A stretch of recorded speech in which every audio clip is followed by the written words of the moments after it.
अब हम बात करते हैं अपने नेक्स्ट टॉपिक के हवाले से। नेक्स्ट एंड लास्ट टॉपिक जो इस चैप्टर का है हमारा वो न्यूमेरिकल्स के हवाले से। रेडियस ऑफ स्फीयर हमारे को दिया हुआ है 0.20 सेंटीमीटर। इस पाई की वैल्यू, इसको हम पाई कहते हैं, ठीक है। इस तरह बना हुआ देख रहे हो क्या आप। पाई की वैल्यू आपको कांस्टेंट होती है 3.142 और फाइंड क्या करना है आपने, find the surface area of the sphere and express the answer in significant figure. आपने एक बॉल का स्फीयर का, अगर स्फीयर को आप नहीं आपको पता स्फीयर क्या होता है तो हम एक बॉल की आप शेप इमेजिन कर लें और उसका हमने सरफेस एरिया फाइंड करना है। तो हमें रेडियस क्या दिया हुआ है, 0.20 सेंटीमीटर दिया हुआ है। पाई की वैल्यू हमारे पास 3.142 है, पाई का कोई यूनिट नहीं होता और रेडियस का यूनिट हमारे पास सेंटीमीटर यहाँ पे दिया हुआ है।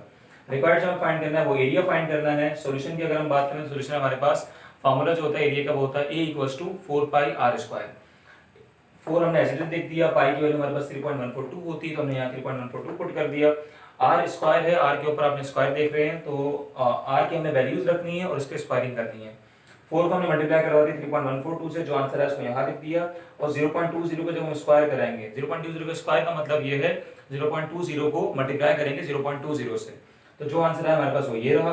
और अब अगर हम इन दोनों को मल्टीप्लाई करते हैं तो टोटल आंसर हमारे पास ये आ जाएगा। अच्छा, अब हमारे पास क्या है 0.50272, एक बड़ा रैंडम नंबर है, एक बड़ा नंबर है। तो पॉइंट के बाद हमारी कोशिश ये होती है कि हम दो नंबर सेलेक्ट करते हैं और उन्हीं को लिख रहे होते हैं।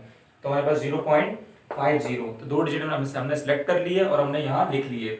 लेकिन एक सवाल यहाँ पे ये है कि express your answer in significant figure, कि आपने अपना आंसर सिग्निफिकेंट फिगर में शो करवाना है या सिग्निफिकेंट फिगर सिग्निफिकेंट नंबर बताने हैं। तो यहाँ हमारे पास कितने सिग्निफिकेंट फिगर है, हमारे पास यहाँ पे 2 सिग्निफिकेंट फिगर है। अब हम बात करते हैं नेक्स्ट न्यूमेरिकल की। तो नेक्स्ट न्यूमेरिकल है हमारे पास फाइंड द वॉल्यूम। आपने वॉल्यूम फाइंड करना है, पहली बात है यहाँ पे ऑफ अ रेक्टेंगल। आपको रेक्टेंगुलर बॉक्स दिया हुआ है, find the volume of a rectangular box whose dimensions are given below. अब डायमेंशंस क्या होती हैं, हर चीज के आपके पास 3 डायमेंशंस होती हैं मेनली। नंबर 1 आपके पास क्या है, इसका एक्स एक्सिस है, नीचे आपके पास जो है इसका एक्स एक्सिस है, ऊपर आपके पास जो है इसका वाई एक्सिस है और साइड में आपके पास इसका जेड एक्सिस है। अगर आपने ऐसे समझना है तो हमारे पास इसकी एक लेंथ है, ठीक है, इसकी एक ब्रेथ है, ठीक है, और इसी तरह हमारे पास जो है इसकी जो है एक सर्टेन हाइट भी है, ठीक है। तो यहाँ आपको लेंथ ऑफ द बॉक्स दी हुई 2.00 centimetre, height of the box दी हुई 1.0 centimetre, breadth of the box 1.5 centimetre दी हुई, 3 डायमेंशंस दी हुई आपको।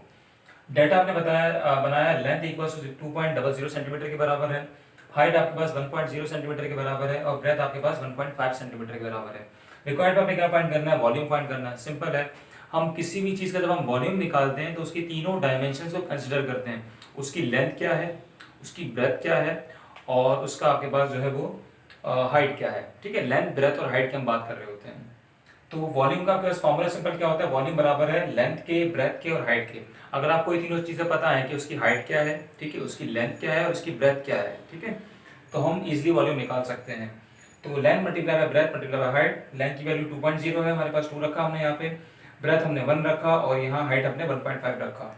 तो इन तीनों को मल्टीप्लाई करके सिंपल आंसर निकाल दिया हमने। लेकिन आंसर जो आएगा हमारा वो cm³ में आएगा। रीजन क्या है आंसर cm³ में आने का, रीजन ये है कि यहाँ भी cm, यहाँ भी cm, यहाँ भी cm, centimetre multiply by centimetre and multiply by centimetre, तीनों सेंटीमीटर है। तीनों सेंटीमीटर को जब हम मल्टीप्लाई करते हैं तो हमारे पास आंसर आ जाता है cm³।